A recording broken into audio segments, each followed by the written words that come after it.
Fala pessoal, tudo bem? Sejam bem-vindos ao Inspira Print, mais um episódio hoje. Vou falar hoje com o Leonardo, tá? Eu vou deixar ele se apresentar logo após as vinhetas, fazer todo aquele...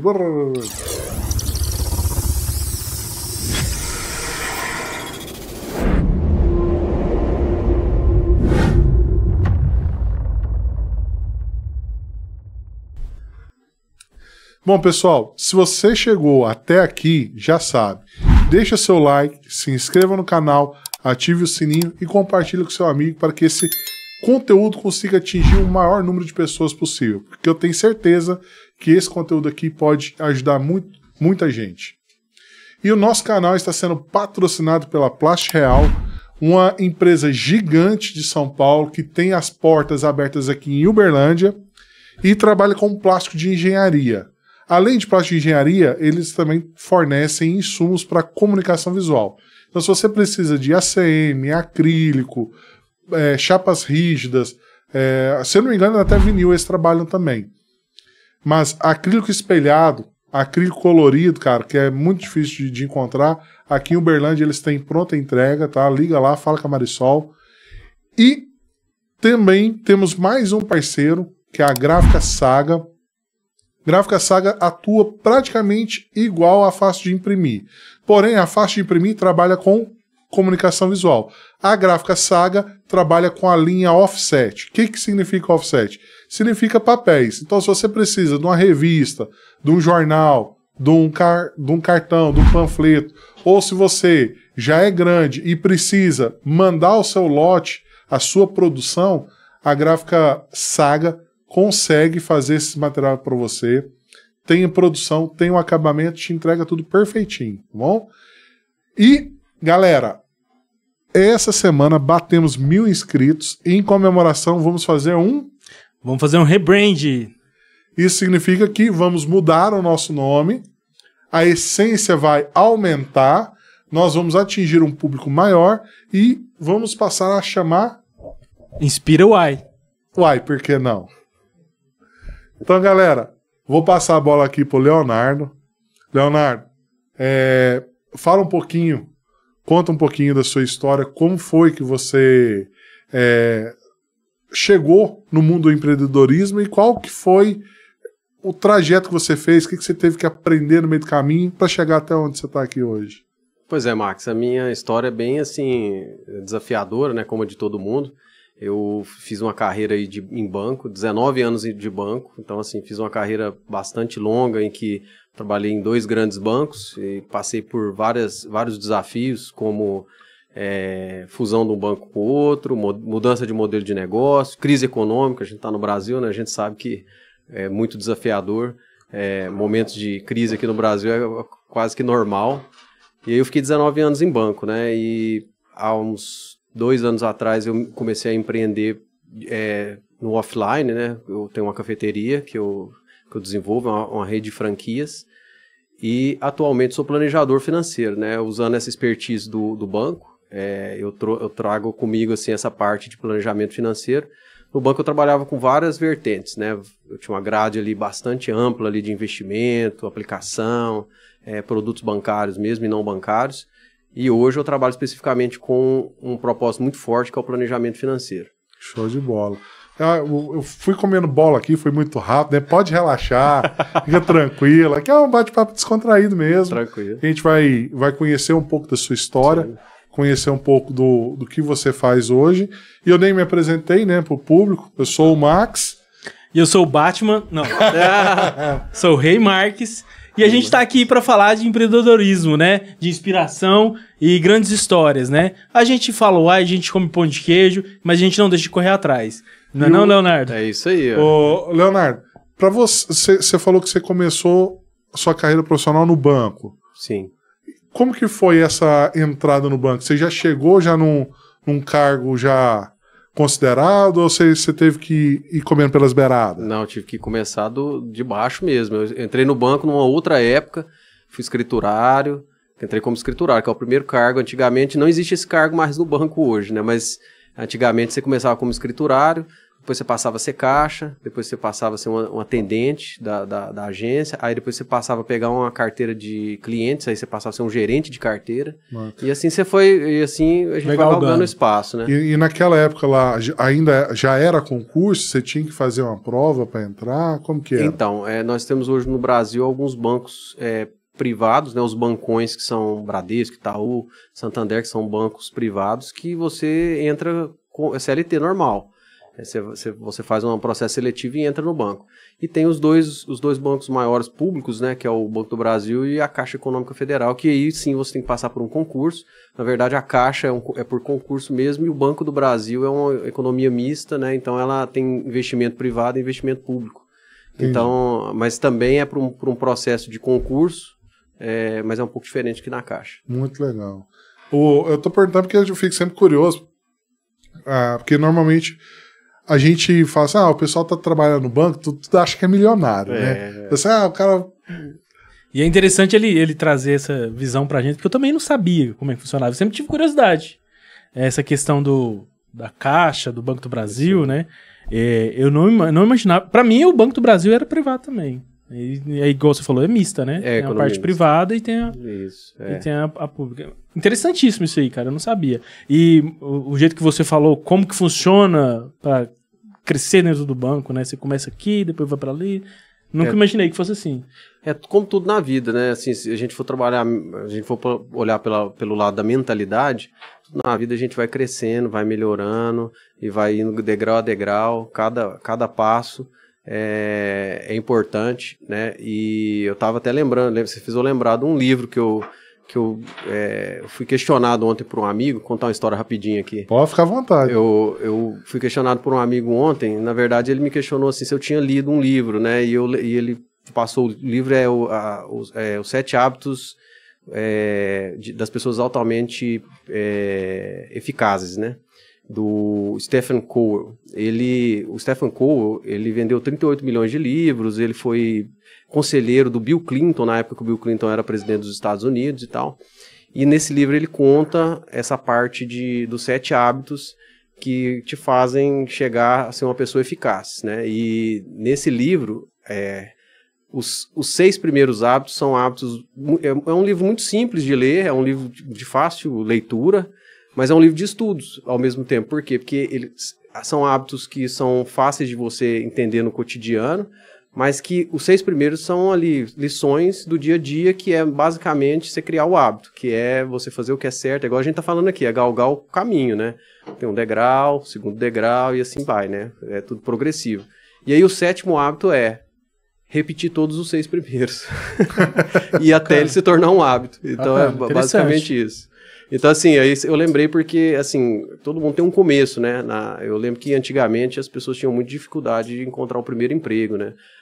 Ninguém me dá oportunidade e tal. Hoje a gente tá numa era em que tudo tá virando pejotização, né? Então, as pessoas não estão indo mais pro lado do CLT, estão querendo se tornar PJs, né? E se tornar empresários, vamos dizer assim, ou intraempreendedores, né? Quando você vende um produto de alguém, tendo um CNPJ, né, não sendo um CLT, você é um intraempreendedor, né, então tem muita gente nesse caminho. E eu lembrei do livro porque é um livro muito bom, eu até sugiro que vocês leiam esse livro.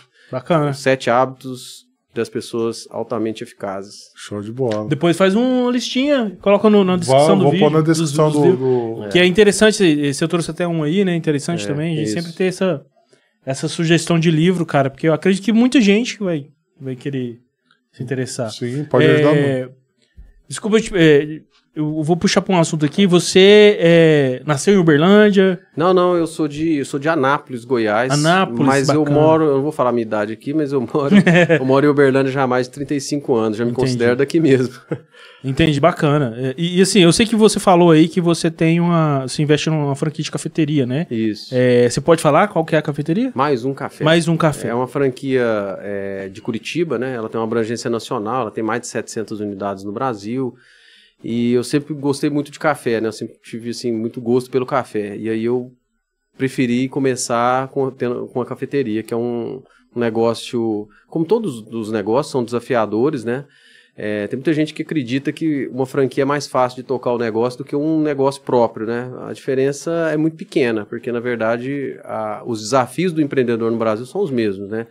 Como a Inspira Print e o podcast tem essa pegada de falar do empreendedorismo, é importante a gente lembrar que quase 80% dos negócios no Brasil não sobrevive aos primeiros 2 anos. Então, para a empresa chegar a 5 anos, geralmente ela ali sobrevive ali em torno de nem 20% das empresas sobrevive até o 5º ano. Então, são dados assim que para mim são alarmantes, porque o ambiente de negócio deveria ser muito mais propício para se empreender, para se gerar renda, para se gerar emprego, essas coisas. Verdade. Mas você acha que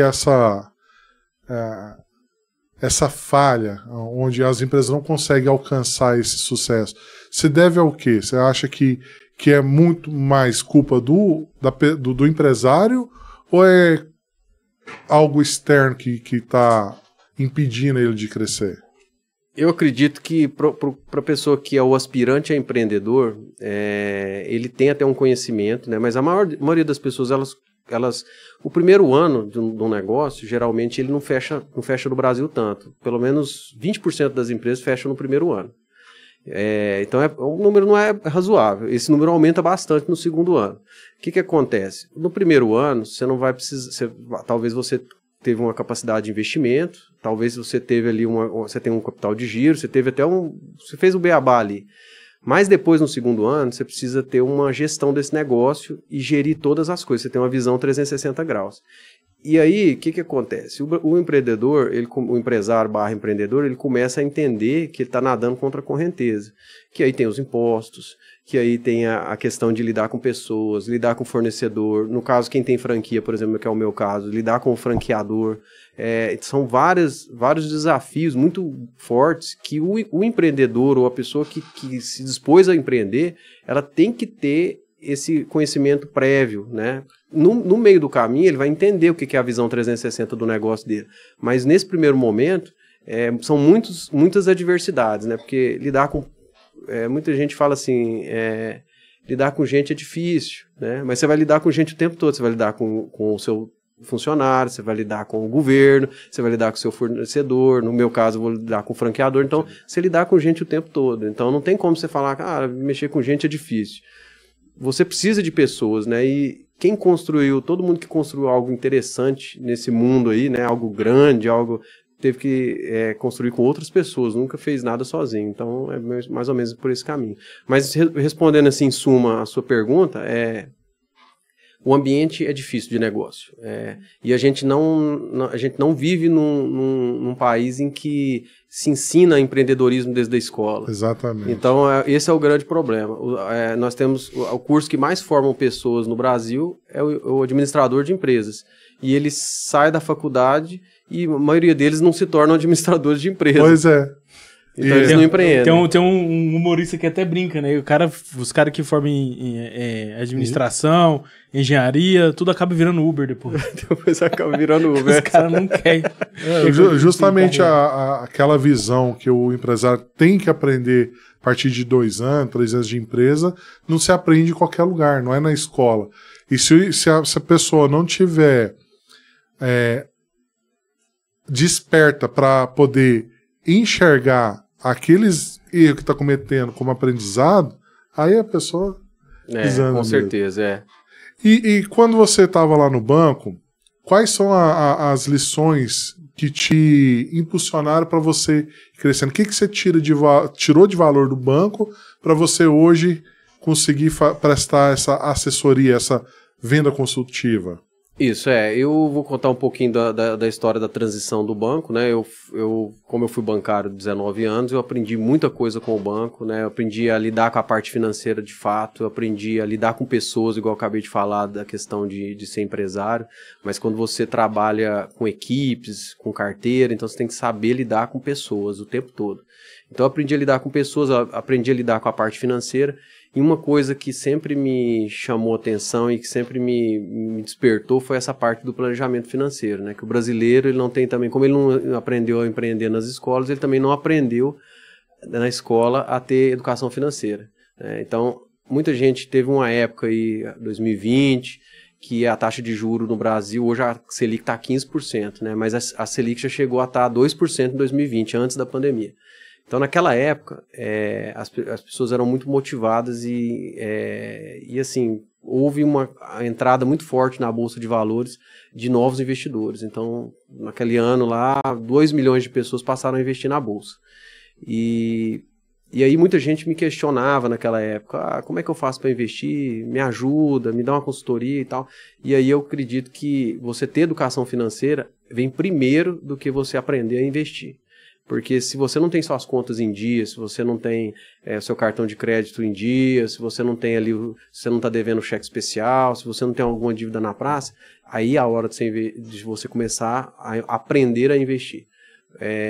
Antes disso, se você tem alguma dívida que você está pagando juro, né, já que os juros no Brasil são muito altos, você primeiro tem que resolver essas pendências para depois você começar a investir. Então eu tinha uma ideia de que essa parte de planejamento financeiro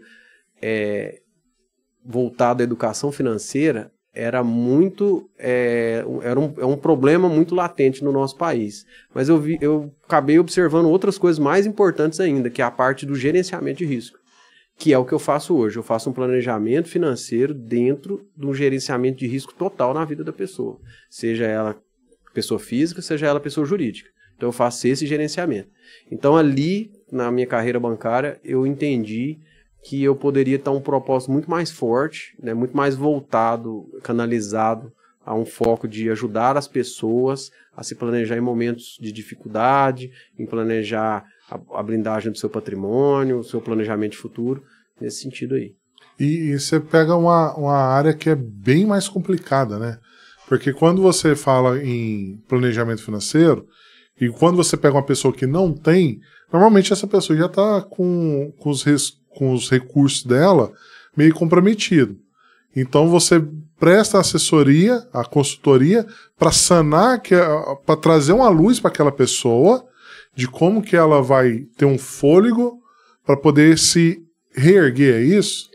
Não, a primeira coisa é assim, ó, a penetração hoje do que eu faço, que é o planejamento financeiro, no Brasil, é só de 17%. Né? 17% das pessoas têm planejamento financeiro no Brasil. Certo. Desses 17%, apenas vai tirar aí 9%, metade, que são planos coletivos e certificados coletivos de empresas. Né? Então, as grandes empresas contratam esses produtos para seus colaboradores, né, de forma coletiva, as grandes empresas.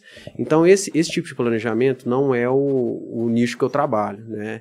Eu trabalho com algo mais completo. Então, quem tem hoje esse tipo de produto que eu faço, esse tipo de planejamento que eu faço, são de 7 a 8% da sociedade. Então, a gente ainda tem, o brasileiro ele não tem a cultura, né? Vamos dizer assim, né? Vamos fazer uma comparação aqui. Seguro de carro. O brasileiro tem seguro de carro porque realmente precisa ter. Ele não quer ter um seguro. Ele acha que um seguro é um problema. Ele é tipo um mal necessário. Uhum. É porque o trânsito está difícil, porque estão roubando demais os carros e a pessoa acaba tendo. Mas ela não, muito poucas das pessoas têm seguro de carro, uma porcentagem baixa, que ela tem realmente a consciência de que o seguro é importante, né? De que ele vai receber um bônus ali, se ele renovar e não acontecer um incidente com ele, e que é uma coisa importante. No mesmo caso, é a parte de planejamento. As pessoas não têm consciência e elas não têm consciência porque elas não têm a parte cultural. Então, no nosso país, as pessoas não têm essa cultura de fazer o planejamento financeiro. Vou dar um exemplo para vocês. Na Europa e nos Estados Unidos, praticamente, esse número já foi muito mais alto, mas praticamente 70% da sociedade tem esse tipo de planejamento e assim acha que isso é muito importante. Tão importante ou mais importante, por exemplo, do que o plano de saúde, do que os investimentos pessoais, porque a gente falou de investimento agora há pouco, é mais importante do que isso. Então, assim, é uma questão meio que cultural. Aqui no Brasil não tem muita penetração ainda, é muito poucas as pessoas no Brasil que têm essa consciência. E em contrapartida, se a gente for falar das empresas que atuam, né, hoje no Brasil tem em torno de 62 companhias que fazem esse trabalho, né, contando os bancos, contando as companhias mesmo de seguro. E esse trabalho no Brasil ele ainda está só no início, né? Porque com essa falta de consciência, o brasileiro ele precisa primeiro, precisa observar que ele precisa. Alguém precisa contar para ele que ele precisa. E a maioria das pessoas ainda não estão inconscientes em relação a isso. Então, a partir do momento que você... Eu, por exemplo, atendo empresas, atendo muitos profissionais da saúde, médicos. Então, o médico já é uma pessoa mais consciente com o dinheiro e com a questão da vida. Porque ele observa ali esses problemas diariamente. Então, quando você tem trazendo para a parte prática, quando você tem um problema na sua vida, principalmente saúde, um problema de acidente, algum tipo desse tipo de problema, o que mais vai te pegar é a parte financeira. Porque se você é um profissional liberal, você vai ter que parar de trabalhar um tempo. Então você vai ter que suprir aquela renda. Se você sofreu um acidente, você está com algum problema de saúde, você vai precisar da parte de liquidez, né? Numa ausência prematura, por exemplo, você vai precisar também, sua família vai precisar de liquidez, porque vai ter que fazer um inventário. Então assim, essa parte de solução financeira, todo mundo precisa. As pessoas precisam estar alinhadas com isso a partir do momento que elas entendem que isso é importante. Bacana. Você falou de solução financeira. Aí, eu tentando entender aqui um pouco do que você faz hoje. Eu vi que você mencionou alguns clientes que você atende e tal. Eu queria entender, você traz esse tipo de solução, esse tipo de produto, presta serviço somente para empresas ou para pessoa física também? Por exemplo, eu tô com um problema financeiro na minha vida e eu não tô conseguindo sair da lama. Você dá esse tipo de consultoria, esse tipo de ajuda? Sim, eu faço essa consultoria. Primeiro a gente precisa entender porque assim, o que eu faço é muito alfaiataria. Então, o que é uma alfaiataria? Um terno, a gente faz sob medida para a pessoa. Então, a condição de vida que você está agora, com a condição familiar que você está agora, com a condição de saúde que você está agora, com a idade que você está agora, então é muito, muito personalizado.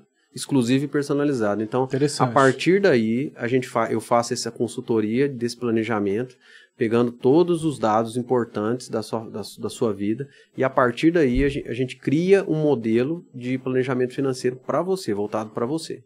E aí você vai fazer uma contribuição, né, dentro desse aspecto, e aí você vai ter a consciência de que você realmente precisa. Costumo dizer o seguinte, quando eu fecho o negócio com a pessoa, quando eu começo o trabalho, quando eu fecho o negócio, é ali que a consultoria começa. Porque todos os anos existe um acompanhamento, né? Eu acompanho pelo menos 2 vezes ao ano. Teria que ser pelo menos 2 vezes ao ano, mas geralmente, às vezes, 1 vez ao ano eu tenho que acompanhar aquilo de novo, porque a vida é cíclica. No meio desse caminho pode acontecer algum acidente, a sua família pode aumentar, você pode se casar. Então, assim, a vida é cíclica, a gente melhora financeiramente, a gente piora financeiramente. Então, por isso que sempre a gente não é nada tão engessado. A gente faz esse planejamento todo ano, praticamente. E para ser mais prático, para me entender melhor ainda, tô quase contratando o cara aqui. Por exemplo, a pessoa tá com um problema financeiro, né? E aí ela tá tentando se reerguer, como o Max falou, e contrata o seu serviço. Você vai ser porque ele precisa te pagar pelo seu serviço, né? Essa pessoa tá na lama. Como é que ela... Isso encaixa também? Você consegue planejar para que encaixe o seu pagamento também? Sim. O que acontece? Você me perguntou se eu atendo pessoa física e pessoa jurídica. Eu atendo os dois, né? A parte das empresas, geralmente eles estão preocupados com a sucessão. Vou te dar um exemplo aqui. Vou te dar um exemplo na prática para você entender. Isso é muito interessante. Vou te dar um exemplo na prática. Eu atendi um dono de usina de Igarapava, aqui perto de Uberaba, e um senhor já, e ele tinha um problema que era o seguinte: ele tem 3 filhos, ele tem um patrimônio muito alto, ele tem uma usina há muitos anos e ele tem um patrimônio muito alto. E ele tem uma preocupação que é a seguinte: quando ele vier a faltar na família dele, ele vai deixar um grande problema para a família dele, porque quando ele vier a falecer, os 3 filhos, eles não vão ter liquidez para resolver os problemas da usina, dos negócios do pai, manter o patrimônio e seguir a vida e fazer a partilha de bens e tal. Eles não vão ter isso. Então, nesse caso especificamente, eu trabalho essa sucessão. Na falta dele, os filhos vão ter a liquidez para gerar os valores do inventário e para fazer a divisão. E normalmente, vamos supor, quando você fala num assunto desse aí, você imagina um empresário aí que tem um patrimônio aí de 100 milhões, por exemplo. Quanto que a família tem que desembolsar normalmente para poder passar a sucessão? 100 milhões, né? Um patrimônio de 100 milhões. Um exemplo de 100 milhões, nós vamos jogar em torno... o que ele precisa de liquidez para resolver isso? Ele precisa eu vou jogar por baixo 20% do patrimônio. Então, se a família não tiver em 20 espécie... 20 milhões... 20 milhões ele não resolve e fica travado. Eu já atendi muitos clientes que têm inventário parado há 18 anos. Olha só, para vocês terem uma ideia, um inventário parado há 18 anos, já nasceu novos herdeiros e já faleceu outras pessoas. Então ele tornou uma burocracia ainda maior. Então eu estou falando assim nesse sentido só de inventário, mas tem muitas outras situações. Porque eu estou trazendo para a parte prática, para vocês entenderem que realmente... Para ficar mais fácil de entender. Isso, para ficar mais fácil. Mas tem várias situações. Por exemplo, tem situações em que as pessoas querem programar a educação dos filhos no futuro. Então ela faz um planejamento para que ela tenha um capital para o filho entrar na faculdade. Então assim, tem várias vertentes dentro do planejamento financeiro que é possível trabalhar. Cada caso é um caso, igual eu disse, né? É uma alfaiataria, é muito exclusivo e personalizado, e aí esse trabalho é feito de uma forma bem sutil dentro da necessidade de cada um, né? Eu faço o colhimento das informações e dentro dessas informações é criado esse planejamento. E como eu disse para vocês, a penetração no Brasil é muito pequena ainda, é um oceano azul de oportunidades, porque a maioria das pessoas não sabe desse trabalho. Não, eu mesmo sempre imaginei que tivesse, né? Porque eu lá em casa estou sofrendo um pouco com o financeiro, né? Aconteceu acidente, aconteceu problemas, e aí a gente acabou se lascando um pouco, principalmente por conta de cartão de crédito, essas coisas. E é uma coisa que eu imaginei assim, cara, deve ter algum profissional que ajuda a gente a fazer isso. Onde é que tá esses profissionais? E eu falei assim, cara, mas como é que eu vou contratar um cara desse se eu tô na merda? Se eu não tenho dinheiro pra poder pagar as contas, como é que eu vou contratar um cara desse pra me ajudar? E era onde eu sempre tive dúvida. E é interessante esse assunto pra mim, exatamente pra poder pensar, pô, será que um dia eu vou conseguir contratar um Leonardo da vida pra poder me ajudar a resolver? Eu trabalho especificamente com 8 alianças estratégicas. Então, essas 8 alianças estratégicas são empresas que eu consigo unir algumas e entregar algo muito completo. Quando você fala em planejamento financeiro, as pessoas pensam assim, nossa, eu não tenho condições de pagar um planejamento, eu estou numa situação assim. É possível. Eu não vou falar aqui agora em valores, mas assim, tem alguns casos. O que eu tento conscientizar as pessoas é o seguinte: comece com alguma coisa. Não fique sem nada. Comece com alguma coisa. Contribua com alguma coisa dentro da sua condição atual. Depois você vai melhorando com o passar dos anos. Porque aí você, voltando no livro lá do Stephen Covey, você vai criando o hábito. Você vai criando o hábito, e você criando esse hábito, e a educação financeira também da mesma forma. Para quem não tem ou não teve educação financeira na escola e não tem até hoje, o principal é a pessoa tomar a decisão de querer entender, querer buscar uma situação melhor. Esse é o primeiro passo. Agora, o planejamento financeiro, dentro da estrutura que eu trabalho hoje, eu te garanto que você consegue fazer um planejamento bem em conta, muito mais em conta do que a pizza do final de semana. Então, E aí vai trabalhar algo importante na sua vida. Eu acho que é o mais principal e primordial, principalmente pelo fato de que a gente vive num país com condições sociais muito complicadas, condições econômicas muito complicadas, e se a gente pegar ali uma moeda, de um lado está acidente, do outro lado está doença. Então a gente precisa se precaver de muita coisa que possa acontecer. E aí, a partir desse profissional que faz esse planejamento financeiro, as coisas voltam a ficar do jeito que eram antes. Ou até melhorar, né? Essa é a ideia, ou até melhorar. Como eu disse anteriormente, no início, a economia é uma gangorra. A gente vive crises, depois a gente vive momentos melhores, e o Brasil sempre assim.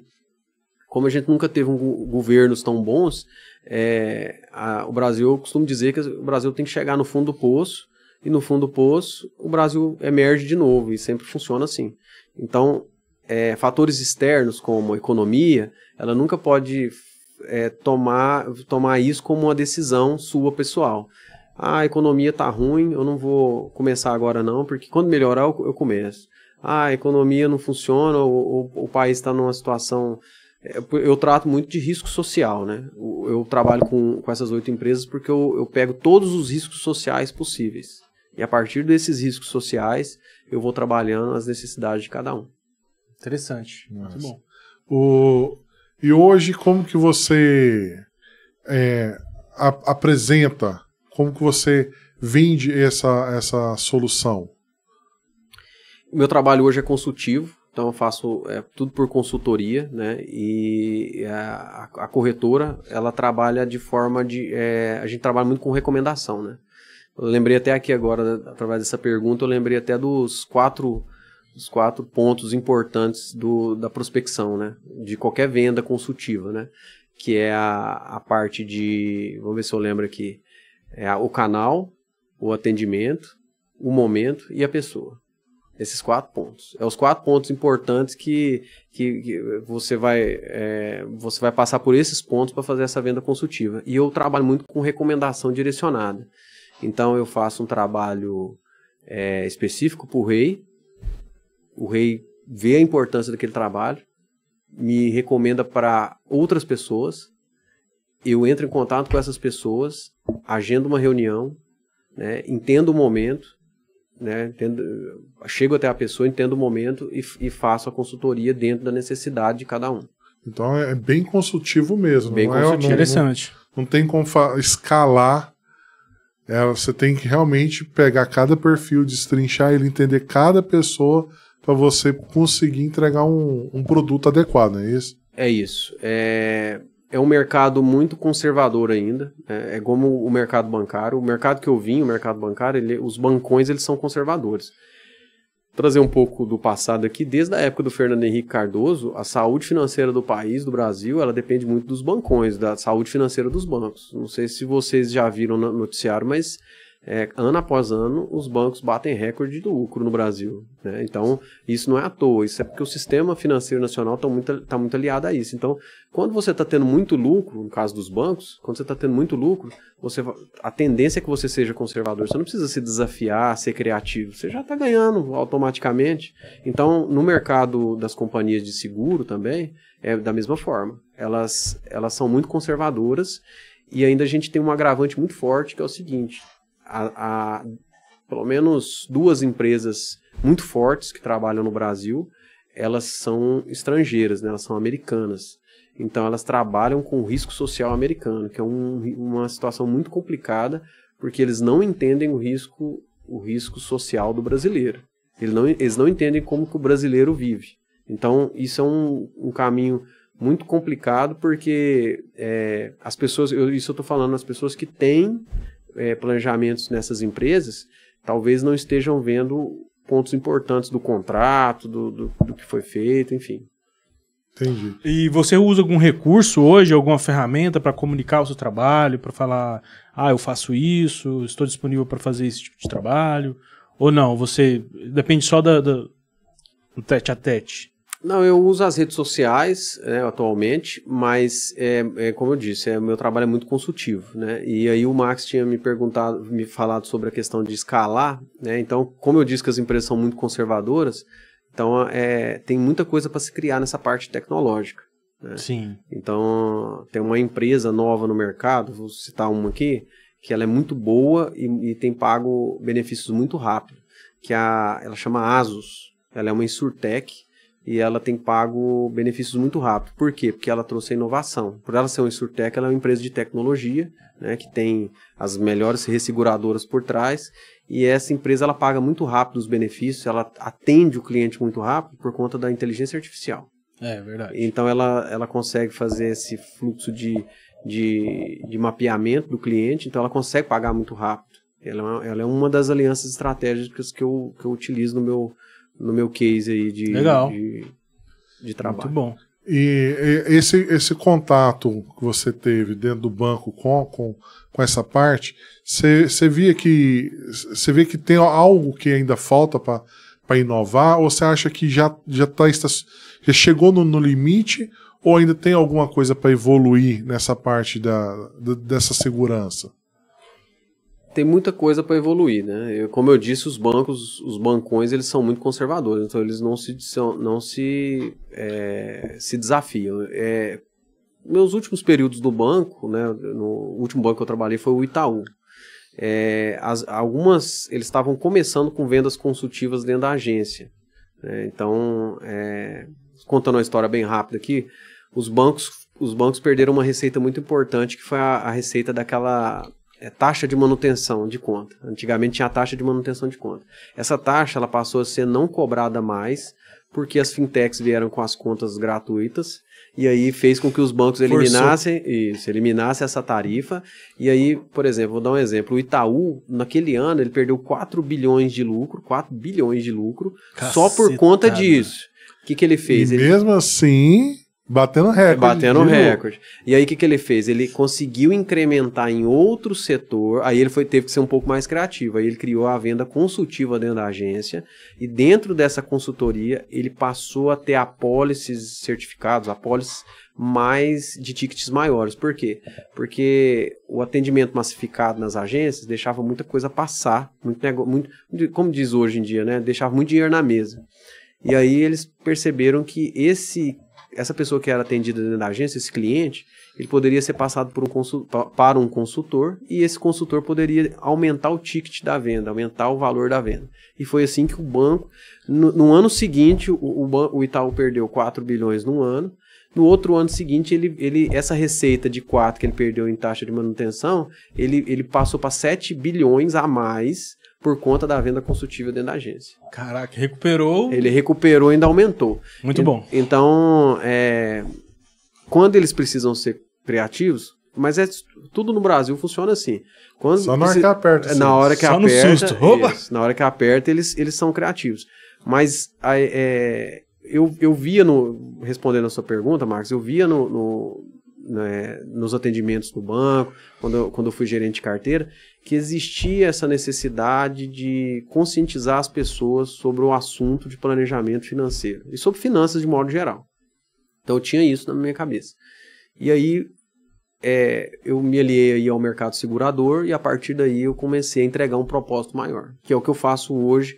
E assim, como eu disse, é um oceano azul, então nós podemos fazer muitas coisas nesse mercado, inclusive empresas que quiserem atuar nesse mercado de forma tecnológica, igual eu dei o exemplo da ASUS, é muito possível e assim, é algo assim, totalmente, além de ser bem desafiador, mas é muito possível de ser criado no Brasil hoje.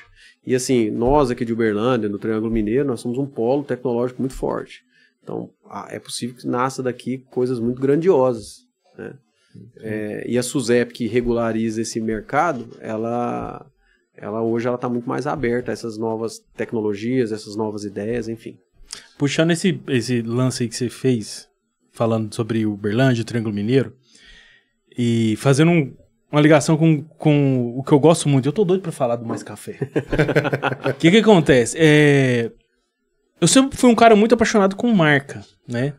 E também muito apaixonado por essa cidade. Eu tô nessa cidade desde 95. E eu cresci vendo Uberlândia como uma cidade cheia de oportunidade. E sempre tendo oportunidade. Via pessoas reclamando que não acham emprego, não sei o quê. Eu ficava assim, cara, mas como? Como que as pessoas não estão conseguindo emprego? Não estão achando emprego? Tá falando que não tem emprego? É uma cidade tão rica, tão cheia de oportunidade. A região, né? O Triângulo Mineiro E aí, eu vejo você que trouxe o Mais Café para Uberlândia, né? Porque o Mais Café não é de Uberlândia, né? É de Curitiba. De Curitiba. E aí você trouxe para cá. Você que trouxe para cá o Mais Café, ou tem algum outro empresário que trouxe uma outra unidade? Aqui em Uberlândia já chegou a ter 7 unidades. Hoje são 5 unidades, né? Então, hoje olha são 5, só, cara, não imaginava que tinha tanto. Para mim tinha só 2. Vou contar uma história também rápida aqui. Há Mais um Café de Curitiba, e todas as grandes cafeterias do Brasil, que são principalmente as franquias, são daquela região. Você pegar ali Go Coffee, The Coffee, a própria Mais Um Café. Tem a Cheirinho Bom, que é aqui de Minas, né? Inclusive um amigo meu comprou uma franquia, nós podíamos trazer ele aqui. Cheirinho Bom. Ah, do Cheirinho Bom? É. Mas... Legal. Até aqui tinha nos 2 shoppings. E tem uma agora, eu acho que no começo da Afonso Pena, aqui no centro, aqui, eu acho que tem uma Cheirinho Bom lá. Caraca. E assim, aí o modelo de negócio da Mais Um é o modelo que mais me atraiu na época para trabalhar, porque eu queria trabalhar com café. O cara fez o estudo direitinho de todas para saber escolher. Isso. Cara, ó, gente, aprende, aula aqui, ó. O cara não é besta, não. E assim, a Mais Um Café tem um modelo de negócio muito interessante. Foi a partir daí que eu escolhi a Mais Um Café, mas todas são muito boas, né? Teve até, eu acho que a The Coffee teve uma época que ela teve no shopping Uberlândia, porém eu acho que ela fechou em 6 meses por conta da pandemia. Acho que foi no período da pandemia. Foi no período da pandemia, Mas assim, o café é uma paixão que eu tenho, eu empreendo com café porque eu gosto muito de café, eu gosto muito sou um bom entendedor de café e assim, vocês estão convidados para ir lá tomar um café lá. Eu tenho marcar uma reunião. Tem um colega de trabalho, um amigo de trabalho, Plínio. É muito fã de café, Plínio. Ó, esse episódio é pra você, cara. O cara também é um amante do café. Cara, eu falei que eu sou muito apaixonado com marca. E eu lembro que quando eu vi... Eu já conhecia Mais Um Café das redes sociais. E achava super massa a identidade da franquia, né? A marca e tudo mais. O posicionamento, né? Até a parte verbal da marca. Eu sempre achei muito legal. E aí, quando eu vi que veio para Uberlândia, eu falei, cara, eu tenho que ir lá conhecer uma cafeteria. Eu tenho que ir lá, entrar, sentir, comer alguma coisa, beber alguma coisa. E aí, quando eu experimentei, eu fiquei muito satisfeito. Falei, nossa, cara, tô tomando um bom café. Um bom café, mais um café. Eu vou te contar uma história. A Mais Um Café foi fundada por 4 sócios, né? Eles são ainda donos de uma franquia que chama Sniper. A Sniper é uma franquia de tiro. Olha só, cara, que doideira. E a franquia de tiro que tinha sempre em shoppings, né? E aí, olha só, eles tinham uma franquia de tiro em shoppings, então precisava de um espaço muito grande para implantar esse negócio. Então, quer dizer, um investimento muito alto pelo franqueado. Aí, um dia, eles tinham uma reunião lá em Curitiba, os quatro sócios, e eles tinham acabado de almoçar. E aí eles saíram de lá e tal. Aí um deles falou assim, vamos tomar um café numa padaria e tal. Aí um deles falou assim, não, a gente vai sentar nesse lugar lá, até que venha atender, até nós vamos perder nossa reunião é 2 horas e tava próximo assim. Aí eles foram para um lugar tomar um café em Curitiba. E aí um deles falou, nossa, mas geralmente quando a gente vem tomar um café num lugar desse aqui, não é atendido rápido, não tem um atendimento rápido e tal. E se a gente criasse alguma coisa nesse sentido, que o atendimento fosse rápido, que as pessoas já pegassem, já levassem e tal. E aí nasceu Mais Um Café dessa história. Mas resumindo aqui, eles não fizeram a reunião 2 horas, porque a reunião foi cancelada em cima da hora. Não Olha fizeram a reunião. Beleza. E eles fundaram Mais Um Café, os 4, né? E aí, cada um deles tem uma veia empreendedora, né? E aí eles criaram um modelo da Mais Um Café, que inicialmente era to go, né? Que pegou, levou. Então, eles fizeram mesmo esse modelo de que as pessoas estavam com muita pressa, pegava e levava. E aí veio a pandemia, esse modelo ficou muito mais atraente, principalmente porque não tinha o convívio social. Então, o pegou, levou ainda continuou, quando não teve o lockdown, né? Antes do lockdown, funcionou muito bem. E aí, depois da pandemia, eles começaram a trabalhar as unidades com mais espaços de convivência, porque as pessoas passaram a conviver de novo e tal. E aí a franquia, ela tem expandido bastante, né? E Uberlândia chegou, igual eu disse, né? Chegou a ter 7 unidades, hoje tem 5, mas é um negócio muito interessante, né? Um pacote muito interessante, porque o nosso grande ator principal é o café. Mas a Mais Um Café ela tem acordos pontuais com a indústria, né? Com a Nestlé. Que legal. Isso, com o pessoal da Forno de Minas, que fornece o nosso pão de queijo. Então, assim, os produtos são de muito boa qualidade. Então, a Kit Kat. Cada coisa vai levando a um outro fornecedor, a outra parceria. Isso é muito interessante. E sempre tem lançamento de produtos novos, tem coisas. Tem ideias novas. Eu trabalho no Martins, atacadista, né? Eu sou designer lá.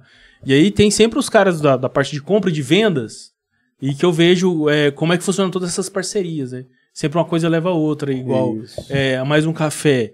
Eu não sei se mas facilmente seria um cliente do Martins, em que compra né, para poder fazer o estoque lá. Compra o Nestlé, compra produtos para papel, para poder colocar os papel toalha ou o guardanapo.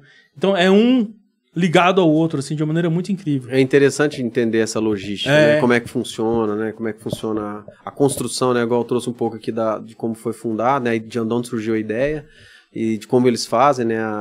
O acordo com a indústria e de como o negócio realmente funciona de forma de logística, né? Por exemplo, o centro de distribuição da Mais Um Café em São Paulo. Ele já foi em Curitiba, hoje ele é em São Paulo, ele já foi no Paraná, né, na Curitiba, hoje ele é em São Paulo. Então, aí tem problemas fiscais que você tem que saber lidar, porque senão, aí entra aquela coisa que você perguntou, Marcos, que é a questão do desafio do empreendedor. Quando você tem um centro de distribuição fora do estado, você vai pagar retributação. Aí como é que eu vou te falar, uma casca de banana que você tem que aprender a lidar com ela. Tem esses macetes. Ou pôr na mão de contador, né? E tem que ser contador bom, porque senão vacila lá, errou, quem pagar a conta no final é a gente. Para quem quer iniciar nesse mundo de franquia, quais são os pontos que a pessoa tem que estar atenta? Qual que é o perfil que a pessoa tem que ter normalmente para poder entrar nesse mundo, nesse mercado? Então, o mercado de franchise no Brasil ele é muito forte, né? Primeiro a pessoa tem que querer empreender igual qualquer outro negócio e a pessoa tem que dispor de energia, né? O que eu vi muito nos últimos anos foi que pessoas começaram a empreender com franquia achando que o negócio ia acontecer sem que elas precisassem estar no negócio. E é um negócio como qualquer outro, você só não criou os processos, né? Você vai pagar, às vezes, royalties, ou você vai pagar... você está no modelo de franquia porque você quer o sistema para você trabalhar, você quer ali os produtos, você quer ali o pacote completo. Mas o desafio da venda, tudo é venda. O desafio da venda é o mesmo de se você abrisse uma cafeteria do zero.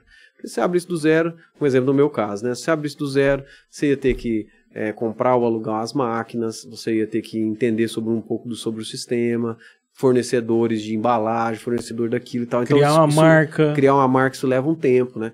Então a pessoa vai pro lado de franchise, do mercado de franquias, para reduzir um pouco esse tempo, mas isso é pago também quando você está comprando aquele direito da franquia. Então, o desafio, ele é grande, porém tem muita gente que é aspirante a empreendedor que acredita que a franquia vai funcionar naturalmente. Aqui em Uberlândia, por exemplo, vou dar um exemplo aqui de franquias que são consolidadas e que são um ganho muito, como é que eu vou te falar, precisa colocar menos energia para você trabalhar. Por exemplo, McDonald's, Burger King, Subway. Jerônimo. O Subway teve uma reestruturação recente agora, ela foi vendida, então acho que mudou um pouquinho o modelo, mas o Subway também. Então assim, aí vamos pegar algumas franquias que são abrangentes e que são... em que ainda não... a marca não fala por si só. Uma delas é a Mais Um Café, que está crescendo bastante. Tem a The Best, que é a Best Açaí, né? Açaí, que também é de Curitiba. Olha aí. Que também é de Curitiba. Você pode ver que a região do Paraná, a região de Santa Catarina, são polos de negócio, né? E, enfim, os governos que tiveram lá foram por esse lado aí, e é um lado que eu acho que torna o país mais próspero. Porque o ambiente de negócio, vou voltar a falar o que eu estava falando anteriormente, o ambiente de negócio, ele tem que ser propício para o empresário. Ele tem que ser propício para geração de emprego, geração de renda. E hoje eu vejo que muitos negócios fecham prematuramente por conta do ambiente não ser legal. E o que é um ambiente de negócio? É a carga tributária, são desafios do município com as empresas, né? São desafios que você enfrenta com as empresas. É a questão do mercado econômico também, taxa de juros muito alta, situações macro também que dificultam. Então, assim, se o ambiente de negócio no Brasil fosse mais tranquilo, provavelmente a gente não tinha problemas sociais que a gente tem. Que eu resolvo esses problemas na parte de planejamento financeiro, né? Que é a parte de liquidez, a parte os desafios das pessoas no dia a dia mesmo.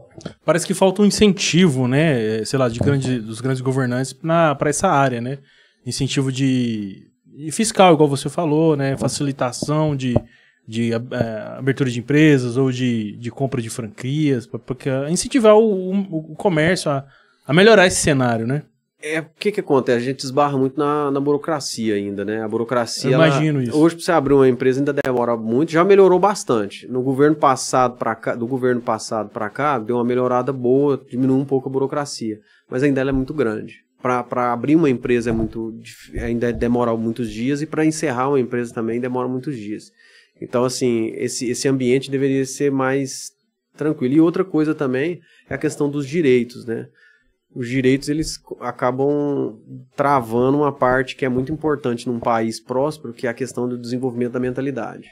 Quando você tem um direito, você fica com aquele direito só, pensando naquilo, você acaba tendo um muro que você chega só até aquele ponto. Você não vai além. Porque, assim, é muito natural que uma pessoa trabalhe num lugar, que ele aprenda aquela função e que ele abra o negócio dele. Entendeu? Mas isso tem que ser um caminho, um caminho a ser percorrido, são processos a ser percorridos. E aí é muito importante que as pessoas abram negócios já com um pequeno embasamento do que você vai enfrentar ali. Né? É igual, eu vou te dar um exemplo aqui, fazendo uma analogia, a compra de um carro. Né? Um rapaz jovem quer comprar um carro e ele compra o carro. Só que ele não fez a conta da depreciação do carro, que ele vai ter que trocar pneu, que ele vai ter que pagar IPVA, que ele vai ter que colocar a gasolina. Ele não faz essa conta, ele fez a conta só de comprar o carro. Então ele não soube de todas as coisas, ele não viu todos os riscos, ele só viu uma parte, que era ter o carro. E a partir dali começam os problemas. Então é a mesma coisa um negócio. Então a pessoa tem que ter uma ideia formada, né? Mas assim, uma ideia mais ampla. Agora, em suma, empreender com franquia ou no negócio próprio, o desafio da venda é o mesmo. A franquia, ela vai te entregar ali uma marca, um know-how muito importante, e através desse know-how você pode fazer muitas coisas a mais. Você pode virar um multifranqueado, você pode ter mais de uma, você pode ajudar a franquia a desenvolver a marca também, porque tem algumas franquias que a marca ainda estão em desenvolvimento. E isso é muito importante. E no futuro você pode também criar sua marca, sua própria marca, criar seu modo de fazer e até no futuro franquear também. Porque na verdade, não necessariamente, mas os negócios nascem, por exemplo, a Mais Um Café nasceu de uma ideia. Nenhum dos sócios tem franquia de café. Eles criaram a ideia e começaram a criar as unidades de cafeteria. Tem franquias que já nascem ao contrário. O negócio deu muito certo para o dono, ele abriu uma, abriu outra, ele viu que aquilo ali é possível franquear, ele foi lá e franqueou. Aí ele criou através do modelo que ele foi implementando. No caso da Mais Um Café, eles tiraram de uma ideia. Nenhum deles tem nenhuma cafeteria até hoje. Eles mexem, inclusive eles são multi-empreendedores também, empreendedores em série, né? Porque eles trabalham com outros negócios também. Muito maravilha, massa. Interessante. E quando você está numa franquia, você tem liberdade de marketing ou você tem que se ater muito às regras deles? Tipo assim, se você quiser fazer um anúncio no jornal por conta própria, você pode? A franquia, ela padroniza, né? Por que é franquia? Porque é padronizado, né? O mesmo café que serve em Uberlândia é o mesmo que serve no Ceará, que serve na Bahia, é o mesmo café, o mesmo pastel de Belém que a gente tem lá, que é muito equilibrado. Eu até sugiro que vocês vão lá experimentar. Com certeza. É o mesmo produto, né? Então, assim, a padronização. Então, a marca, eu não detenho a marca. A marca é quem detém a franqueadora. Então, eu faço o que eles deixam eu fazer. Então, eu não posso vender nenhum produto fora do portfólio deles e também não posso desenvolver a marca de uma forma individual. Eu tenho que pedir autorização. Existem, por exemplo, igual no caso da Mais Um Café, às vezes tem uma feira de negócios e às vezes eu entendo que é importante a Mais Um Café estar lá. Eu falo para eles, olha, eu vou montar um stand na feira tal. Opa, vai ser muito bom você fazer isso. Eles dão ok. E eu faço o trabalho. Em alguns casos eles até ajudam, né? Dependendo do tamanho vocês dão um apoio também? A gente pode pedir um apoio, eles podem dar uma contrapartida bacana. Ainda mais aqui em Uberlândia agora que está explodindo de eventos, né? Sim. A Gaudium aqui está lotando, está tendo evento quase todo dia. Exatamente. É uma oportunidade muito boa mesmo. Muito boa. E tem, além de muito evento corporativo, muito evento Uberlândia, Uberlândia recebeu, assim, pelo anúncio do prefeito, né, investimentos altíssimos, aí na casa de bilhões de data center, a segunda maior fábrica mais tecnológica fábrica da Coca-Cola no Brasil, em Uberlândia. Então, assim, enfim, Uberlândia é uma cidade muito promissora para crescimento nos próximos anos também. Tá vendo o que eu falo? A cidade é cheia de oportunidade, cara. Toda hora tá, ó, pipocando. Eu já vi que você gosta muito de Uberlândia. Eu gosto, cara. Você é natural daqui? Não. Eu nasci em Belo Horizonte. Eu nasci em Belo Horizonte. Minha infância foi em Unai, Minas Gerais. Conheço Unai, né? Conheço. Pois é. Meu pai conhece muito Anápolis. Ele sempre teve muita vontade de morar em Anápolis. Não sei porquê. Eu já ouvi muito meu pai falar de Anápolis. E aí, minha infância foi muito em Unai, né? Até os. Eu sou de 86. Até os 10 anos, digamos assim. Aí depois eu vim pra Uberlândia. E eu gostei muito de Uberlândia, cara. Eu não sei porquê, mas eu me afeiçoei muito. Gosto muito de Paracatu também. Sou muito apaixonado por Paracatu. Mas Uberlândia... Paracatu, eu acho que é 100 km antes de Unai. De Unai, isso. Paracatu, Unai e Buriti. São as tríades da minha família. Pelo banco, eu trabalhei em Unai e trabalhei em Paracatu também. Ah, é? Teve uma época que eu viajava muito, eu tinha muito acesso a essas agências. Pois minha tia lá em Paracatu, a minha tia, irmã do meu pai, ela tem um filho, né? Teve um filho que estudou lá em Paracatu, formou em Paracatu, abriu uma empresa de engenharia ambiental lá. Ele fazia reconstrução ambiental, chamava RG. E o nome dele é Rodrigo, né? Que Deus o tenha. Infelizmente a gente não faz mais parte, mas para não deixar o clima tenso, era um cara que eu sempre tive muita referência e ele trabalhava muito e essa empresa era referência lá na região também. E ele fazia no Brasil todo também, reconstrução ambiental. Muito interessante o trabalho que ele fazia lá. Legal. Isso é de Belo Horizonte, Atlético ou Cruzeiro? Cruzeiro, claro. Que meu vovô me perdoe. O Cruzeiro tá bem agora, né?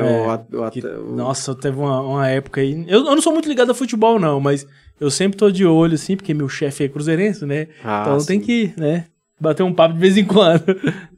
É isso aí. E quais são as expectativas que você tem? Quais são as novidades que você pretende fazer? Você pretende... Como que eu vou dizer? Às vezes as palavras fogem da gente. Demais. O que eu quero saber é o seguinte. Hoje você está com a parte de consultoria, né? Sim. A Mais Um Café, e você pretende investir em outros ares, fazer outros negócios?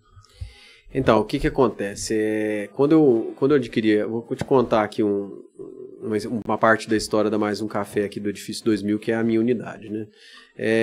Quando eu adquiri a franquia, eu sempre tive essa pegada muito forte com o empreendedorismo. Sempre gostei muito de marca, porque minha formação é marketing, sou pós-graduado em marketing. Então, assim, eu sempre gostei de marcas, né? Eu sempre gostei dessa parte. Então, o que eu fiz? Assim que eu inaugurei a franquia, eu comecei a fazer eventos de networking na própria cafeteria. Isso. Então tem que ter mais coisa aí. Isso. E aí, naquela época, eu criei um clube de network, chama 107 Club. E aí eu comecei a desenvolver esse clube de network conjuntamente com os eventos. E aí a gente foi fazendo, tanto os eventos quanto... Também gosto muito de ler, então eu fiz um evento de livro também, na cafeteria, voltado para livros e tal. Então, assim, eu tive que parar um pouco com o clube, tive que dar uma desacelerada, por conta que eu tive filho recentemente. Bacana. E aí, como eu desenvolvia muito... Eu desenvolvia a cafeteria estando no banco. Agora eu desenvolvo a cafeteria e faço planejamento financeiro. Então, acaba que eu tenho que dar um tempo à minha família também. Sim. Então, aí eu dei uma recuada na parte do clube e agora eu vou retomar, Max, o 107 Club com força agora. Inclusive, eu fazia lives também. Eu trabalhava bastante, trabalhei bastante coisas no 107 Club. Agora eu vou retomar, inclusive... Vou ver a possibilidade de rebatizar ele, porque eu quero mudar algumas coisas. Mas, assim, sempre a pegada de empreendedorismo, um empresário multiplicar na vida do outro, gerar realmente networking, que é o que eu gosto bastante, que é o que eu fácil. E assim, vai ser um prazer aqui sempre estar com vocês aqui no Isso, com é a Inspira Print, com o novo formato que vocês vão criar agora, né? Que vai mudar o nome. Sim. E assim, para mim vai ser muito importante, porque é conversando com outros empresários que a gente desenvolve os negócios da gente. Com certeza. Que a gente consegue conhecer mais pessoas, né, gerando um network que é natural, e, consequentemente, a gente consegue também resolver os nossos problemas através da multiplicação. Então, eu acho que eventos nesse sentido são muito importantes. Vou falar uma coisa muito, muito importante que eu detectei em Uberlândia, que é o empresário de Uberlândia. Tem muito empresário em Uberlândia que é carente de evento, que é carente de estar num grupo de network, que às vezes a pessoa não consegue estar num grupo de network, né, o melhor que existe. Por exemplo, eu vou dar um exemplo aqui do BNI, tem outros, mas do BNI, mas às vezes a pessoa pode estar num intermediário, né, e o empresário, a decisão do empresário é sempre muito solitária. O empresário, ele sempre toma decisões muito solitárias do negócio dele. Às vezes ele não divide com a esposa os problemas, né? Ele toma as decisões muito sozinho. Então, quando ele está em manada, quando ele está com pessoas que empreendem também, acaba que ele consegue achar os caminhos mais fácil. Hoje além de todos esses problemas que a gente está falando, tem problema hoje, a maioria são dois problemas muito graves que tem nos negócios. Um é a carga tributária, que é muito alta, e a outra coisa é a questão da mão de obra, que muita gente fala assim, não tem pessoas para trabalhar, ninguém quer trabalhar nesse país, tem muita gente que reclama que as pessoas não querem trabalhar. Mas o empresário também tem que se perguntar o seguinte: eu sou responsável em treinar essa pessoa, em contratar um trainee para mim treinar essa pessoa para a cultura da minha empresa? Por quê? Porque o empresário pensa assim, eu vou pagar esse salário, esse benefício e isso aqui. Ele é obrigado a fazer o que eu estou falando aqui, ele tem que vir trabalhar e tal. Não, às vezes você tem que contratar, por isso que eu falo que a mentalidade, testar a mentalidade. Entrando um pouco do meu negócio da Mais Um Café, eu nunca contratei por currículo, eu sempre contratei por mentalidade. Eu testo mentalidade, vejo se é viável dentro da cultura da minha empresa e aí eu contrato a pessoa. Tem gente que já falou que isso para mim é um crime, né? Nossa, mas você tem que olhar as credenciais, você tem que olhar o currículo, né? Se a pessoa tem alguma credencial a mais e tal. Isso não faz muito sentido, né? Igual, por exemplo, eu tive um barista lá na minha empresa que, na verdade, um candidato a barista, que ele chegou lá, olha, eu trabalhei na Starbucks de Uberlândia, eu fui gerente na Starbucks de Uberlândia. Isso não faz... Isso para mim... Se eu não testar a mentalidade dele, ele pode ter sido gerente da Starbucks 3 meses, 6 meses. Isso é uma experiência muito curta. E às vezes ele nem se adequou à cultura da Starbucks, né? Uhum. Apesar de que a Starbucks em Uberlândia ela durou muito pouco tempo. Porque, na verdade, houve um problema na Starbucks da América do Sul, né? Eles não estavam repassando os valores de royalties para a franqueadora americana.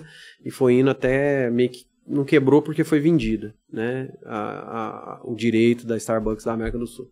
Por isso que aqui em Uberlândia durou muito pouco. Mas assim, eu querendo dizer o seguinte, se a pessoa não está alinhada com a cultura da minha empresa, às vezes ele só vai ser uma pessoa que vai passar por lá. Então é necessário que se teste mentalidade. O que é testar mentalidade?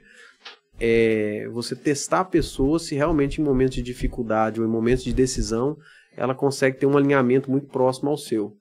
E aí, a partir disso, dia a dia, você vai trabalhando, que é um treinamento, né? E aí, consequentemente, ele vai se alinhar à cultura da empresa. Muito top. Eu incrementaria o seguinte também.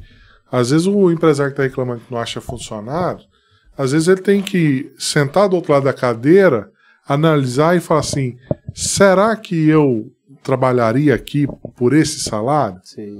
Porque às vezes, legal. Às vezes o empresário está querendo contratar, tá até com um salário razoável, mas não tem organização, não tem padrões, não tem... Tipo assim, cara, o funcionário, o colaborador, ele precisa do ambiente confortável.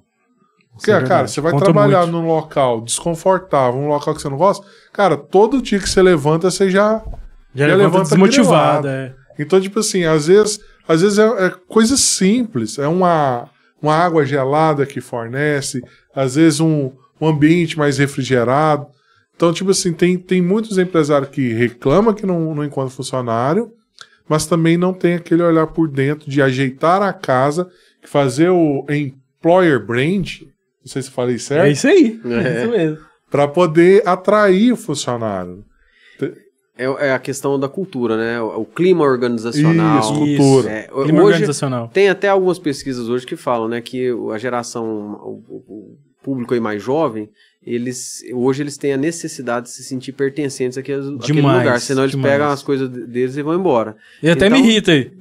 Todo podcast que a gente fala disso, eu fico irritado porque, cara, os jovens de hoje tá difícil demais, cara. Tá complicado. Nossa, vai estar complicado. Então, assim, eles têm um senso de pertencimento muito forte. Então, se não tem esse pertencimento, eles vão embora. Então, sem olhar pra trás. É diferente de uma geração... Eu tô com 43 anos, é diferente da minha geração. A minha Você falou também. que ia falar a sua idade? Acabei falando. Acabei sendo mais velho culpa aqui nossa. Acabei sendo mais velho aqui da Mas mesa. é verdade, cara. A nossa geração, assim, eu falo isso com toda certeza. A nossa geração tem muito essa preocupação. Meu pai me ensinou isso, né? Aquela história de não sujar a sua carteira de trabalho, não sujar seu currículo. Ah, você vai ficar em uma empresa aí só 6 meses e vai embora? Não, cara. Segura a onda aí, vê se melhora. Entendeu? Dá uma analisada no ambiente, vê se é alguma coisa que você não pode melhorar, ou conversar com quem pode te ajudar a melhorar. Agora, a geração de hoje, não. Espana rapidinho. Mas assim, às vezes é até uma questão de necessidade, né? Você fez eu lembrar uma época no banco, que eu trabalhei no banco. Teve uma época que eu estava no banco, e foi na época que eu ainda não trabalhava no Itaú, eu trabalhava no Santander, que é um banco espanhol. Então, as pessoas esperavam... Espanhol, normalmente o pessoal lá é mais agressivo, mais agressivo, bravo. Isso. Mas assim, o pessoal esperava em torno de 8 anos para você ser promovido. 8 anos. Por que ele esperava? Olha só as formas que ele esperava para ele ser promovido. A pessoa que tivesse no cargo acima, ela tinha duas possibilidades. Ou ela saía por aposentar e dava a oportunidade para ele, ou a pessoa... por aposentar ou por melhorar de cargo, né? Por aumentar o cargo. Sim. Por essas duas possibilidades. E a pessoa ficava esperando. Nossa, fulano tem que sair desse cargo logo, porque eu preciso da minha chance, eu preciso da minha chance.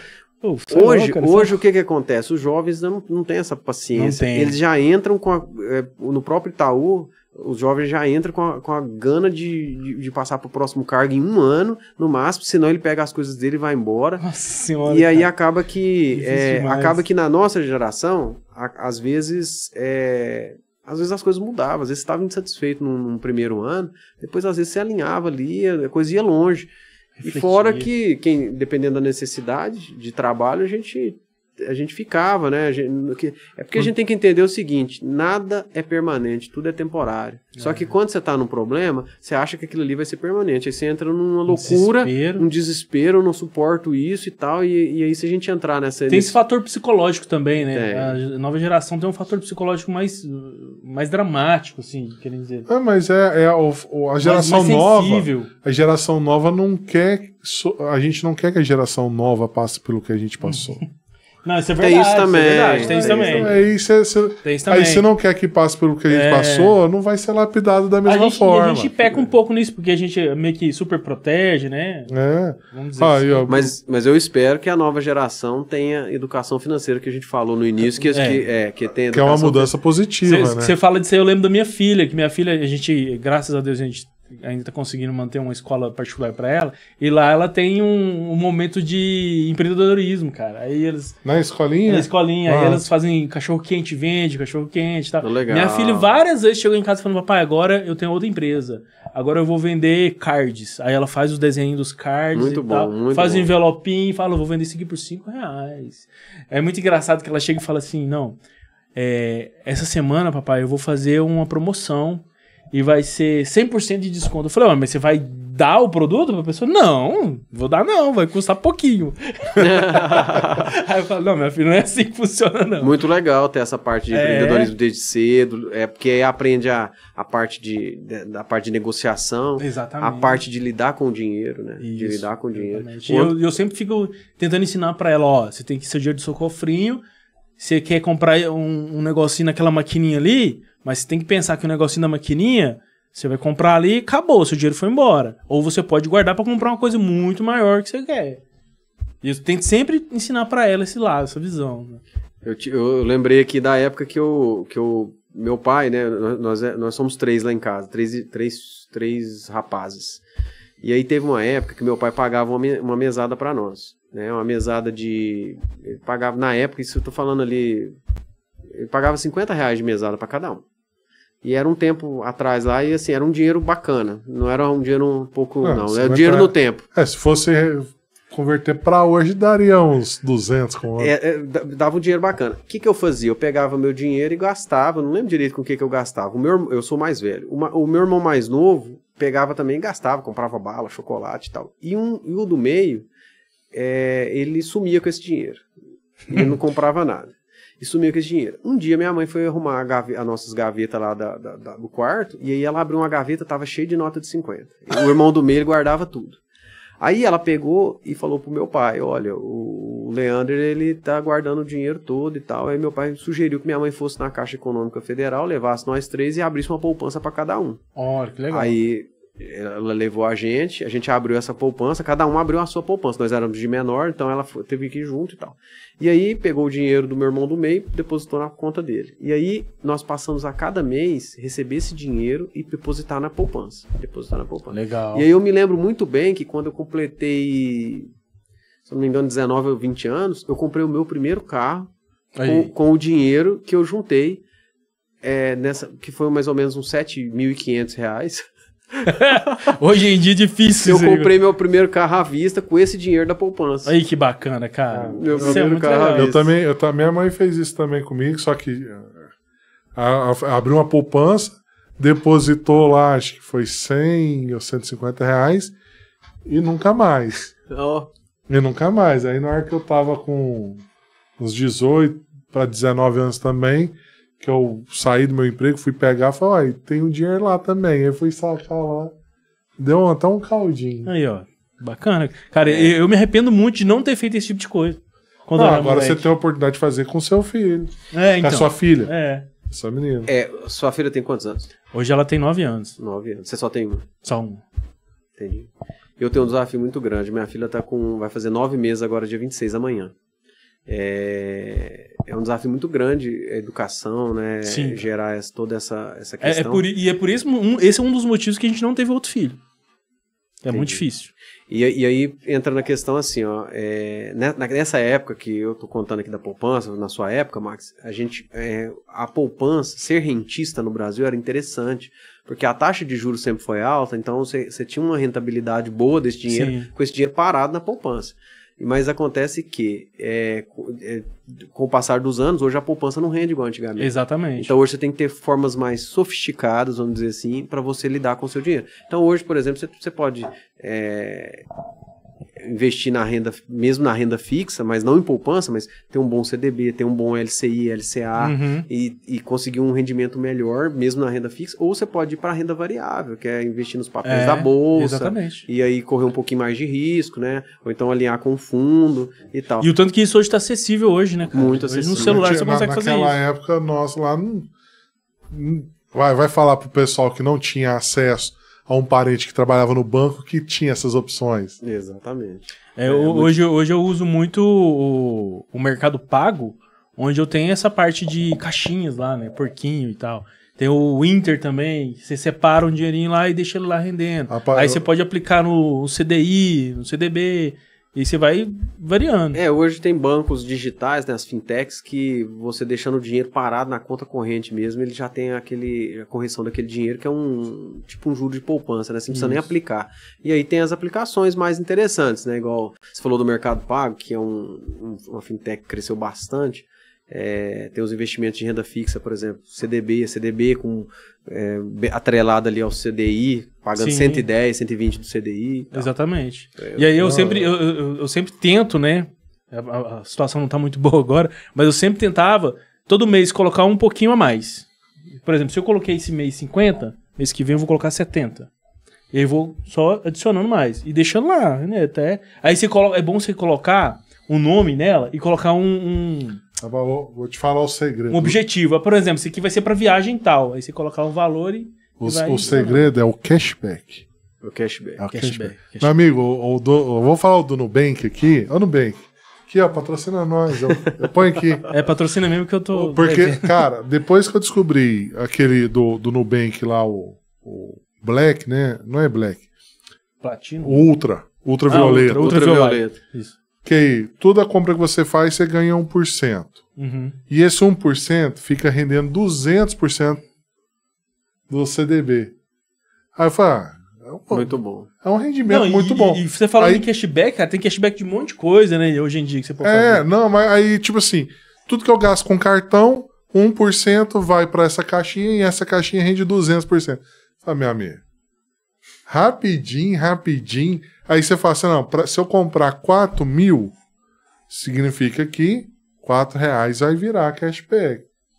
E assim Esses vai. R$4 vai render. Aí vai render e vai multiplicar, vai virando. Aí eu falo assim, cara, se eles não cancelar esse rendimento, eu já tô Cara, com meu planejamento feito.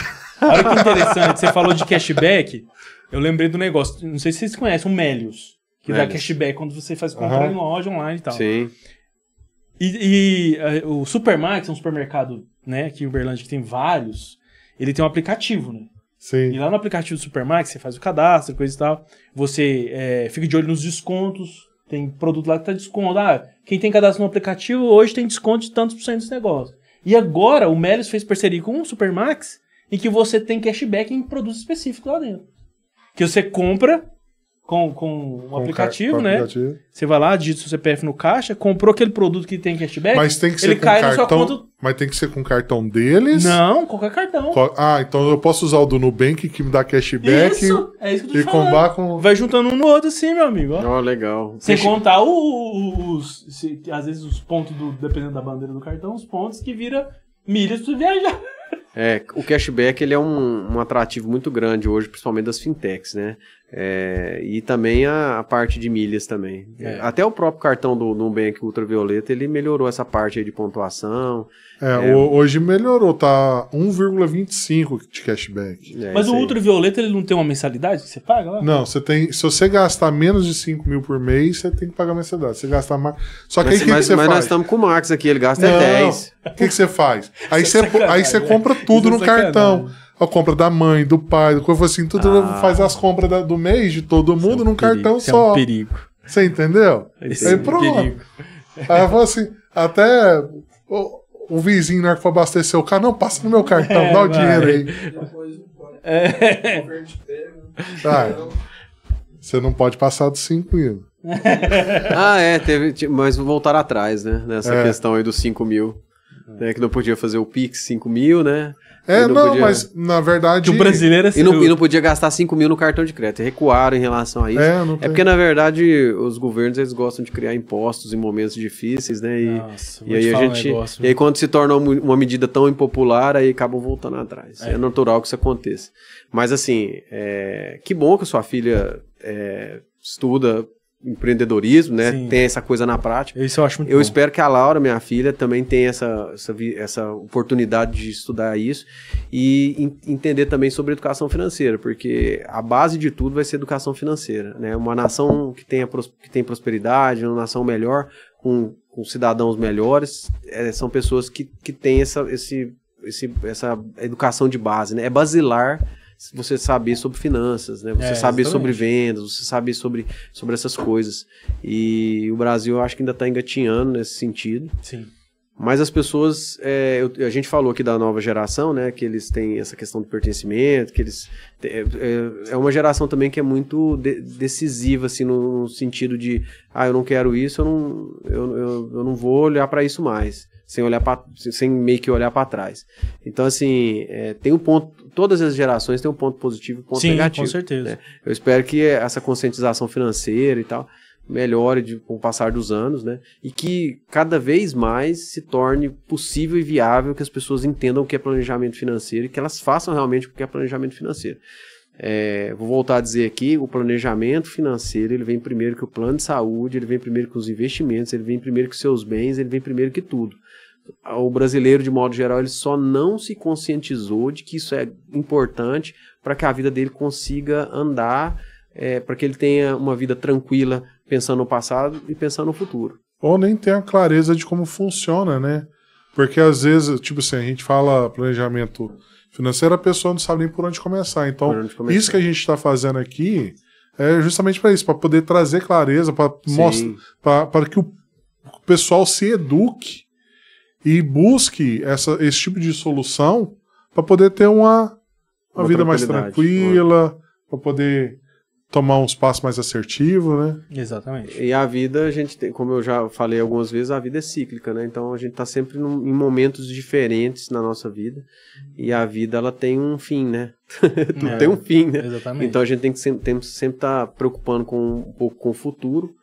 E aí, o que vai fazer a gente ficar melhor, viver o hoje melhor, né? Porque se a gente for falar aqui em termos filosóficos, não existe passado e nem futuro, existe só o agora. Só o agora, né? Então não existe o tempo, vamos dizer assim, o tempo psicológico, né? Que é o passado, presente e futuro. Existe só o tempo cronológico, que é o agora. Então isso faz todo sentido, porque a gente eliminando preocupações de passado e futuro, a gente vive realmente o agora, que é fazer o melhor agora, aprender o melhor agora, buscar informação. Tem um amigo meu que fala que informação é o novo petróleo mundial. Ele fala desse jeito pra mim, informação é o novo petróleo mundial. E realmente tá cada vez mais difícil de minerar, porque tem tanta informação. Sim.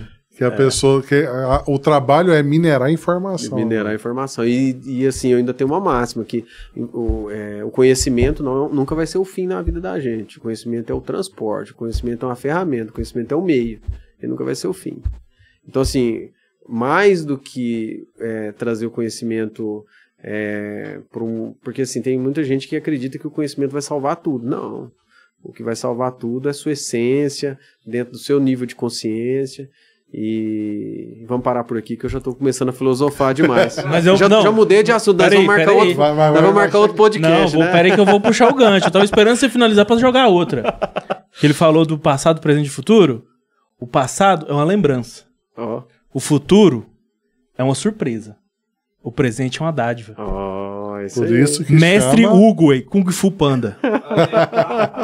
Mas é bem isso, mas é bem isso mesmo. Mas assim, quando a gente fala do passado e do futuro, é porque o passado ele tem que ser um histórico, né? Você não vai excluir seu passado, não é isso. Não tem como. Ele é um histórico ali. E o futuro é uma projeção. Então, todas as doenças hoje relacionadas à depressão, elas estão ligadas ao passado. E todas as doenças relacionadas à ansiedade estão ligadas ao futuro. Mas é porque essas pessoas estão presas no passado ou vivendo no futuro. Então, por isso que viver no agora é mais importante. Aí você acaba eliminando essa parte psicológica e vivendo no cronológico. Cara, isso tem tudo a ver com planejamento financeiro. Tudo a ver. Tem tudo a ver. Tudo a ver. Cara, porque você começa a enxergar isso, você começa a enxergar como você vai resolver seus problemas financeiramente. Exatamente. Porque assim, quando você está num problema muito difícil de resolver, o que a maioria das pessoas... Porque nós somos seres emocionais. O que a maioria faz? Se perde, fica rodando em círculos e não resolve nada. A primeira coisa que o finado Silvio Santos falava muito isso, né? A primeira coisa que você tem que fazer é ganhar tempo. Quando você tá com um problema muito grave, então você tem que ganhar tempo. Ganhar tempo é você dar tempo ao tempo. Então você vai viver no agora, você vai achar essa solução. Se você ficar nessa loucura da ansiedade para resolver, você vai estar num beco sem saída que você não vai sair dele. Então, tudo vai recair no momento presente, que é o agora. Estado de presença. Exatamente. Então, uma das coisas que recai no presente é você ficar depressivo, você ficar triste porque você não está conseguindo sair do lugar. E você fica planejando o futuro, nossa, eu vou viajar quando eu resolver o meu problema financeiro, eu vou comprar aquela casa, não sei o quê. Eu vou te dar um exemplo. Você tem que ir no dentista amanhã cedo. Aí você já começa hoje. Nossa, eu não aguento aquela maquininha. Nossa, mas não sei o quê. Nossa, mas eu vou ter que levantar cedo. Nossa, aí você já tá vivendo lá. Aí você já tá sofrendo. Isso aí é que não pode. Você tá vivendo no futuro. Agora, se você falar assim, amanhã eu tenho, por exemplo, uma prova de vestibular. Me preparei até hoje, vou dormir bem, porque tem muita gente que tem tanta ansiedade que não dorme no dia do vestibular, aí vai fazer a prova e aí acaba não indo bem, mesmo estando bem preparado. Observando que o psicológico da gente é forte, né? Então assim, a gente tem que basicamente viver os momentos e projetar o futuro e usar o passado como um histórico de vida. Gostou dessa, né, Max? Esse aí foi... Quem imaginou que, falando de planejamento financeiro, a gente chegar nesse... Mas nós chegamos aqui em muitos assuntos, igual nós falamos de planejamento financeiro, falando de empreendedorismo, e agora nós estamos filosofando. Maravilha, cara, é isso aí. Leonardo, cara, foi uma honra ter Rapaz, a sua presença aqui. Eu sei que é corrido, sua menininha tá lá Sim. esperando. E, cara, a gente faz sempre uma dinâmica aqui no finalzinho. Sim. E eu quero que você deixe uma mensagem, se você pudesse voltar no passado, lá pro Leonardo, novinho, e pudesse mandar uma mensagem para ele, uma frase. Qual frase você deixaria para ele? Frase? Guarda seus 50 reais, velho. Eu acho assim, ó, eu falaria pra mim no passado, eu não deixaria uma frase, eu falaria pra mim no passado, seja constante, construa hábitos, tente criar a projeção de futuro. O Leonardo de 35, por exemplo, não é o Leonardo de 43 hoje, então seja constante, crie hábitos favoráveis, cuide do que é básico, que é basilar. Por exemplo, dentro do planejamento financeiro, eu costumo dizer, ó, são 3 pontos, né? Descanso, alimentação e exercício físico. A maioria dos meus clientes não fazem isso, não descansa de forma ideal, sou esse cara aí. Não come de forma ideal, né? E não faz exercício físico. Então, assim, isso é o básico, é o basilar. Então, se você fizer o básico e ser constante, você vai chegar. Igual, por exemplo, para quem tem dificuldade nessa parte de educação financeira, nessa parte do financeiro como um todo, a pessoa tem que começar a entender de alguma forma e começar a olhar para as finanças pessoais, né? E deixar os prazeres de lado, porque o nosso cérebro, ele quer sempre o confortável, ele quer o Netflix, ele quer o sorvete, ele quer o chocolate, mas ele não quer a constância e a parte de disciplina. Ninguém quer a disciplina, ninguém quer acordar cedo todos os dias para fazer exercício, ninguém quer fazer o que os outros não estão fazendo, né? Por isso que em muitos projetos, mais de 90% das pessoas ficam pelo meio do caminho, porque elas não têm a constância. E agora, para finalizar, deixa uma mensagem para você do futuro. Do futuro? O Leonardo do futuro vai ser uma pessoa que tem propósito com o que está fazendo hoje, que é o planejamento financeiro. Ele quer mudar a vida das pessoas através desse propósito. Na verdade, ele quer cuidar da vida das pessoas através desse propósito. E o Leonardo daqui 5 anos, o Leonardo tem 43 hoje, quando ele tiver 48 daqui 5 anos, ele quer ser uma pessoa que vai ter mudado um pouco esse mercado de planejamento financeiro. Porque, como eu disse para vocês, é um oceano azul e ainda tem muita gente para ser despertada nesse aspecto. E aí essa geração de consciência com certeza, vai mudar muito a trajetória de muita gente por aí. Massa. Foi de bola. Quer deixar mais uma mensagem ou algum agradecimento? Não, eu só quero agradecer vocês, né, pela oportunidade. Falar de empreendedorismo para mim é uma honra. Falar do que eu faço hoje também, planejamento financeiro. Eu costumo dizer hoje, né, atualmente, eu não falei isso na minha apresentação, mas eu sou uma pessoa muito... Antes de ser planejador financeiro e de ser empresário, eu sou pai da Laura, esposo da Angélica. Então isso é o principal, isso é o primeiro, eu nem falei isso no início, mas primeiro isso, depois vem as outras coisas, né? Então priorizar e primar pela família, né? Isso é importante. Nossa, muito bom, cara. Valeu demais valeu, conhecer. valeu.